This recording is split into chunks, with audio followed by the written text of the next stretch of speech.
Acaba de salir al frente el presidente Joe Biden a reconocer que los ataques de Estados Unidos contra los hutíes no han sido efectivos, pero él dice que van a seguir. Entonces, muchos empiezan a hacer la pregunta si esta situación demuestra que tenemos conflicto para rato. Pero lo más preocupante de todo es que los hutíes han asegurado que, de hecho, lo que está haciendo Estados Unidos y el Reino Unido no les está afectando para nada. Entonces, ¿dónde rayos está la capacidad militar de los hutíes que aparentemente estaría escondida? Vamos a comentarlo.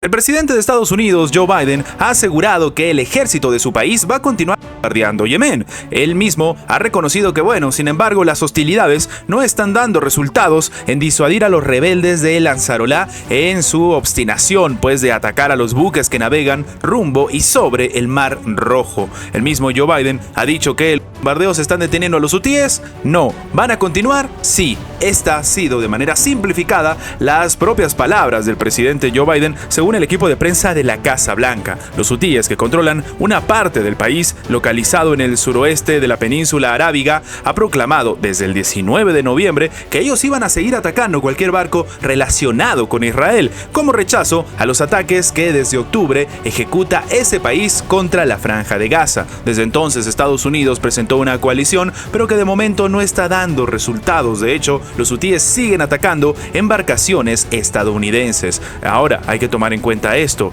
los operativos militares han contado con el apoyo ya no solamente de Estados Unidos y el Reino Unido, sino que en ellas se ve también Bahrein, Canadá, Países Bajos y Australia. Estos fueron dirigidos contra los puestos de mandos, depósitos de municiones, sistemas de lanzamientos, instalaciones de producción y radares de defensa aérea, y causaron al menos la pérdida de 5 vidas y 6 heridos de las filas hutíes. Sin embargo, lo que llama la atención es precisamente nuestra segunda nota, y es que los hutíes han dicho que los ataques que están ejecutando, sobre todo Estados Unidos y el Reino Unido, no están afectando para nada su capacidad militar. Esto es lo que ha afirmado el líder hutí, Abdul Malik Houthi. El mismo ha dicho entonces que la agresión de Estados Unidos no afecta nuestras capacidades militares, y su declaración sobre los ataques a las bases de lanzamiento de misiles no es más que una ilusión y propaganda mediática. Esto es lo que ha dicho la cadena Al Masira. Ahora, lo que llama la atención es que, según él mismo, si los estadounidenses conocieran la diferencia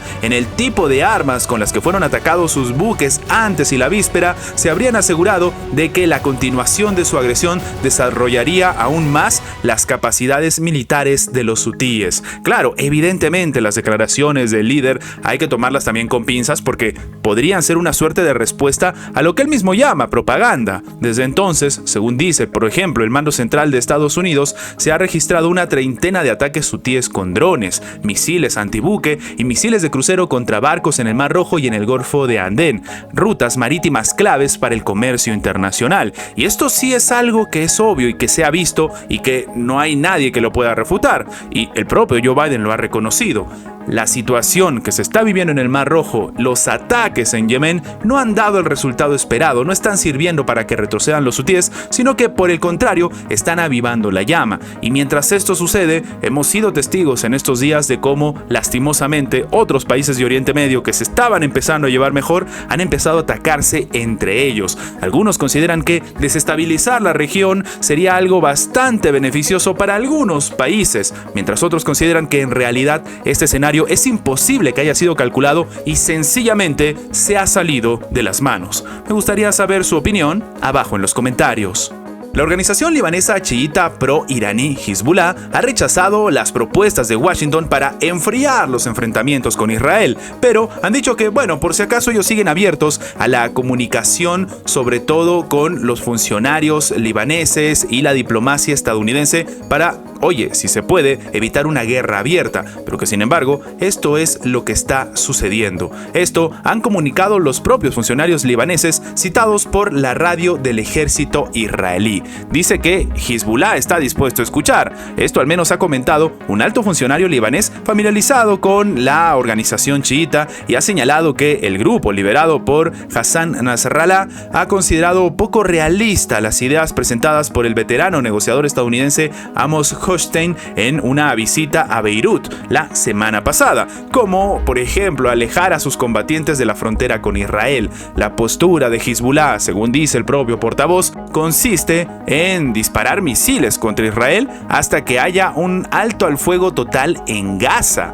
O sea, estamos hablando de que de nuevo el conflicto que se está viviendo en Oriente Medio y sobre todo con respecto a lo que ha sucedido con el pueblo palestino está arrastrando todavía más a Israel a un conflicto mayor. Y esto era precisamente lo que en todo momento la administración estadounidense intentó frenar. De hecho, en su momento, el propio jefe del Pentágono, Lloyd Austin, había comentado que es bastante importante entender que la forma en la que estaba trabajando Israel no era la verdadera salida, que en realidad lo que estaba pasando era que se iba a generar un conflicto todavía mayor, o uno a futuro, porque obviamente la población civil, la gente, toda esta zona del mundo tienen memoria. Algo bastante preocupante y que aparentemente no va a necesitar muchos años o mucho futuro para que se termine produciendo algo negativo para Israel. Lo estamos viendo en primera fila. Pero hablando de algo negativo para Israel, debemos comentar nuestra segunda nota, y es que México y Chile han pedido a la Corte Penal Internacional